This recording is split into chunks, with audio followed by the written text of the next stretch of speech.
நம்ம மாடி தோட்டம் மண்கலவை பற்றி ஒரு சப்ஸ்கிரைபர் கமெண்ட் பண்ணியிருந்தீங்க. மண்கலவை எப்படி ரெடி பண்ணுறீங்க அப்படின்னு சொல்லி, ஒரு 2 பேசன் மண், ஒரு பேசனுக்கு காய்கறி வேஸ்ட்டு இருந்தால் சேர்த்துங்க. இல்லை அது இல்லாட்டி பரவாயில்ல. ஆட்டோட தொழு உரம், மாட்டோட தொழு உரம் இருந்தால் 6 மாதம் நல்லா மக்கி போன எருவாக இருந்தால் 1 பேசன், 2 பேசன் மண், காய்கறி வேஸ்ட்டு நல்லா கம்போஸ்டிங் இருந்தால் கொடுங்க. புதுசாக வைக்கிறவங்க மண்புழு உரம் வாங்கி கூட சேர்த்திக்காங்க. மண்புழு உரம் கிலோ 25-30ன்னு நினைக்கிறேன். ஒரு 2-3 செடி வைக்கிறதுக்கு அளவு சொல்கிறேன்.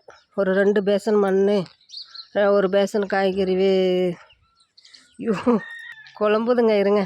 அந்த ஆட்டோட தொழு உரம், அப்புறமேட்டுக்கு மண்புழு உரம் இதெல்லாம் சேர்த்தி கலக்கி விட்டு ஒரு 20 நாள் நல்லா அமுக்கி வச்சுருங்க. அதுக்கப்புறம் செடி வைங்க, செம்மையாக பூக்கள் கொடுக்கும். காய்கறி வேஸ்ட்டு நான் கம்போஸ்டிங் பண்ணி அதிலே மிக்ஸ் பண்ணி வைப்பேன். இல்லாட்டியும் கூட அப்படியேவும் போட்டு விடுவேன், சைடில் நல்லா வரும். நீங்கள் ட்ரை பண்ணி பாருங்கள். இவ்வளோ தான் தோட்டத்துக்கான மண்கலவை நான் பண்ணுறது. அவ்வளோதாங்க. பிடிச்சா லைக் பண்ணுங்கள். பாய்.